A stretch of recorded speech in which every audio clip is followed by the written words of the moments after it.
મારું નામ ધ્રુવલ ઠક્કર છે. હું શ્રી હરિ લોજિસ્ટિક નામની ફર્મ ચલાવું છું અને મારો તમારા મીડિયા દ્વારા એક જ કહેવાનું છે કે અમે બહુમતી ટ્રાન્સપોર્ટર હોવા છતાં પણ અમારું ના સાંભળતા અને એ લોકો પોતાનું જ મનમાની કરે છે. તો અમારી એ જ તમારા મીડિયા દ્વારા દરખાસ્ત છે કે બધાનું સન્માન, બધાનો પ્રશ્ન સાંભળે અને બધાનું હિત થાય અને બધાને ન્યાય મળે એવો ઉકેલ કરે. અને મારે વિગતવાર જે દેખાડવું છે તમને એ આ પેજમાં છે કે આમાં બધી ગાડીઓની ડિટેલ અને ડીઓના ડિટેલ સાથે બી છે કે આમાં ગાડીઓ જે ભરાઈ ગઈ છે અને એમાં મોટા મોટા ટ્રાન્સપોર્ટરો હાજર છે. તો અમારી દરખાસ્ત છે કે એ લોકો આ વસ્તુ સ્વીકારે અને આનો ન્યાય મળે બધાને અને જલ્દીથી જલ્દી ગાડી ચાલુ થાય અને ડ્રો પદ્ધતિ ચાલુ થાય. મારું નામ નવીન કુમાર ચિમનભાઈ પટેલ. અત્યારે કચ્છ જિલ્લાની અંદર ખેતી પછી પશુપાલન પછી ટ્રાન્સપોર્ટ ઉદ્યોગ મોટામાં મોટો અમારો ઉદ્યોગ છે. લાખો લોકો આમાં રોજગારી મેળવી રહ્યા છે. પણ અમુક મોટા માથાના ટ્રાન્સપોર્ટરો પોતાની ચિઠ્ઠી ડાયરેક્ટ ડબ્બા ઉપર નાખી અને ડ્રો કરાવી અને નાના ટ્રાન્સપોર્ટરોને અહિત થાય છે. એના માટે અમારી આ લડત છે સાહેબ. જે લોકો અમારી 3 તારીખની ચિઠ્ઠી હજી ડ્રો પદ્ધતિની અંદર પડી છે અને જે મોટા માથાની ચિઠ્ઠીઓ છે એ 8 તારીખ 9 તારીખ અને 10 તારીખની ચિઠ્ઠીઓ ગાડી લિગ્નાઇટ ભરી છેટ મોરબી ખાલી થઈ ગઈ છે.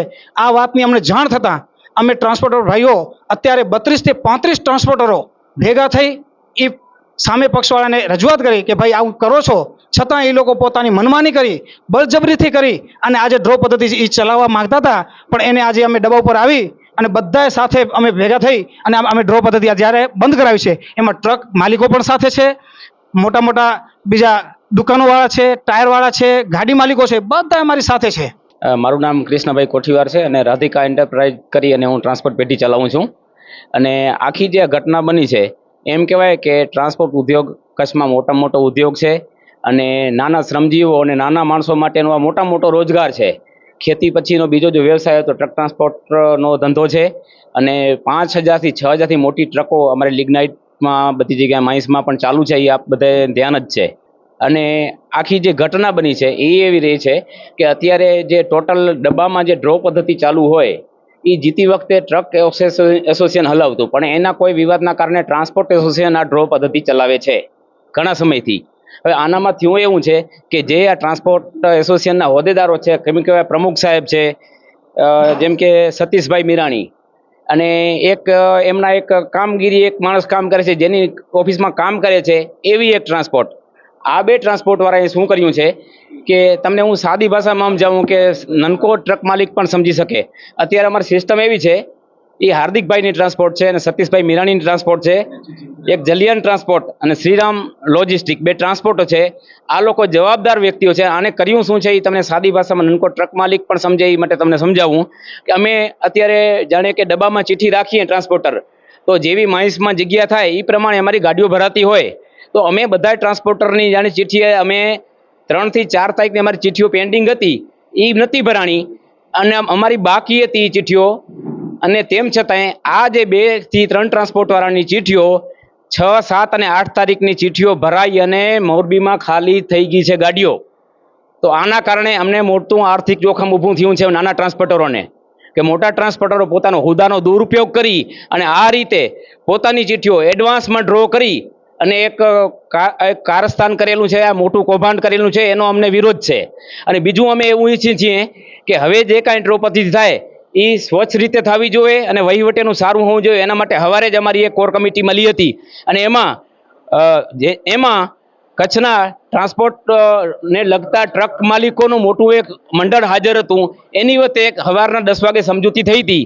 અમારામાં એક સિસ્ટમ છે કે જે પણ ટ્રાન્સપોર્ટર કાંઈ ખોટું કરે તો એને અમે 10 દિવસ સુધી બેન રાખતા હોઈએ. તો એ 3 ટ્રાન્સપોર્ટરને આપણે બેન રાખીએ, એની ચિઠ્ઠી કાઢી અને પાછો ડ્રો કરીએ. અને અમારી એક માગણી હતી કે અમારા જે 30 થી 35 ટ્રાન્સપોર્ટર છે, અમારી માગણી એવી હતી કે હવે અમે ચિઠ્ઠી ડાયરેક્ટ ડબ્બામાં જ્યાં ડ્રો થાય છે ત્યાં આપશું, જ્યાં કરપ્શન થાય છે એવા હાથોમાં અમે આપવાના નથી. આ નક્કી થયેલું હતું.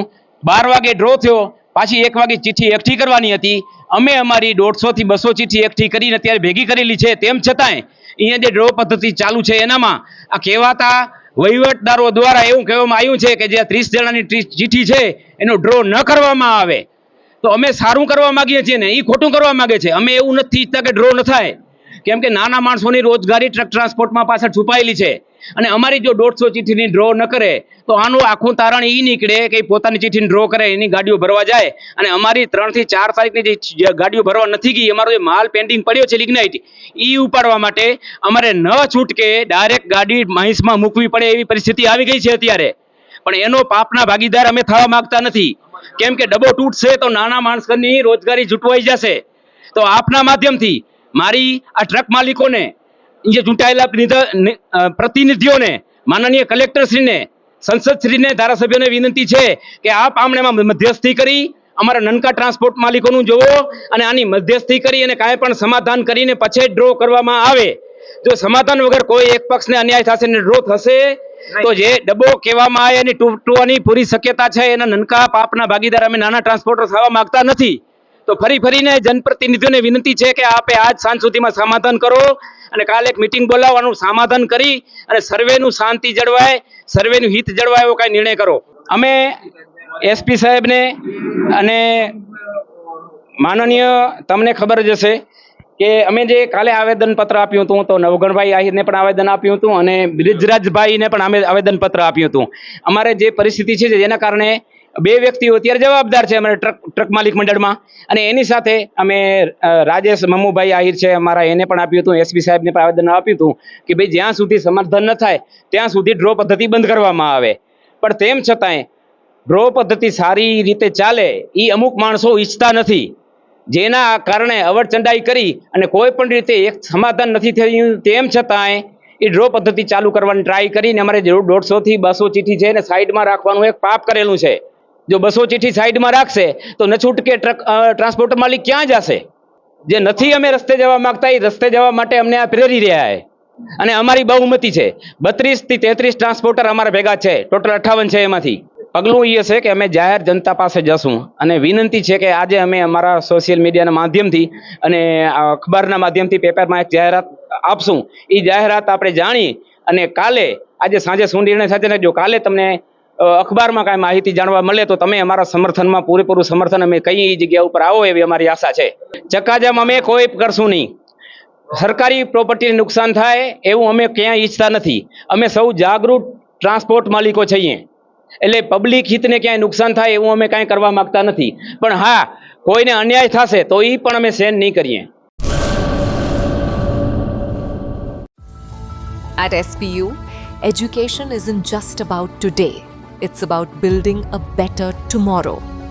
Welcome to SPU, where innovation meets excellence. Study in a cutting-edge environment with programs across technical, medical and paramedical streams. Choose from 120 plus courses in 14 disciplines. Train at our 812-bed multi-specialty hospital. Get career ready with 180 plus placement partners and global university tie-ups. SPU, educating minds, empowering tomorrows.